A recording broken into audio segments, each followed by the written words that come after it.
with my first group that I was managing and got a record deal for, Spitball, out of a small label there in Detroit.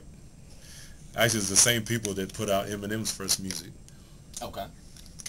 Before he got discovered by Dr. Dre, and that's that's Right. pretty much a well-known story.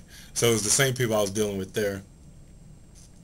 Um, he had a distribution business, so after we signed the deal, I spent a lot of time there with him, uh, working on the album project and trying to fulfill the the obligations of the contract. Right.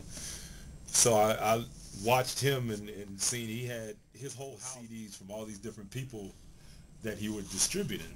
Okay. So then with the album, when our album came out, I really didn't. I wasn't involved in the distribution of it, but I learned the avenues that you have to use to distribute music, like into stores, Right. online, all these different ways to get music into the mom and pop stores. You got the bigger stores that order large quantities, and they only got so much space in the store, so you have to prove to them that one, your record's going to sell, and two, that you, once if they are selling, that you're going to be able to resupply them on a regular basis, Okay. where they can continue to sell their music, so they can make money, so you can make money. It all has to be is timing. Right. A lot of timing, and everybody's depending on everybody else, just like you said, in that team atmosphere. Right. Now, how did you prove to them that their record will sell and you'll be able to supply them with more? Well, you got to have somebody that believes that the music is good. Even if they don't believe that the music is good, you have somebody that can sell it. Okay. So you could be. Which one were you? The person that believed it was good, or the I was person that both. I was both in that. Okay. In that scenario.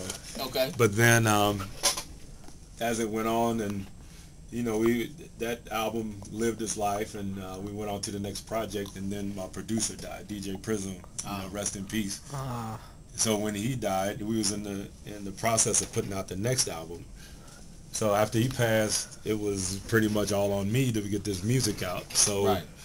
I invested into some equipment to be able to duplicate and print the CDs. I learned different avenues of how to. I got my business license, so I could have access to wholesale goods. Okay. So as the wholesalers only sell to other businesses, they don't sell to the public unless it's a sell to the public type of business. Okay. But that's usually like a warehouse clothing atmosphere more than anything. And Right. so, but as far as industry is concerned, you got to have your business license to have access to these wholesalers. Mm-hmm. Otherwise, they won't sell to you because they're obligated to sell to people with licenses. They can't sell to people that doesn't have licenses. Right.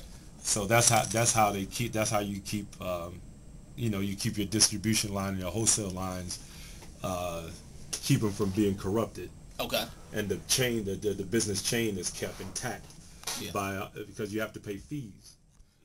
You have to pay the fee. If you're paying the fee, then they know that you're willing to do the work. Right. So you get your license, and then you find these distributors that supplies you with CD cases. Mm-hmm. You go to the printers and your inserts and your inlays and all these different materials that it takes to put together a CD. Right. And just sound engineers, and you got to find a studio to work in. You got to find somebody to master it. Right. So all of these things, I had learned over from my last project how to do all these things. It's just I had never had a license to do that particularly. Okay. Okay. So once I got the license, I got the music. I put it all together, put the packaging together. Once I got the CD together, then I started to market it to different. I had already had a distribution line of people that picked up our last album. Right. So I made a list. I made a laundry list of people to sell to. Okay. And actually, I'm in the process of doing that now with that Moss CD. Oh, okay. So my first list was people that I knew. Yes. That I could say, hey, this is Phil. I got this new artist. I got this new album. I'm looking for like distribution. I want to send it to you. Listen to me. Tell me what you think. Is it something that you can use? Is it something that you can put in?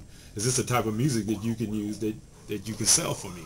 Right. So my first list was people that I knew. My second list were contacts of people that was like acquaintances. Like Right. I might have met them once. They might have gave me their card. Oh, okay. Or it might be a friend of a friend. It's like, yo, you know, somebody that, you know, that's in distribution, you know, some DJs that might be able to get this into somebody else's hands. Right. So that's my second list, is acquaintances. So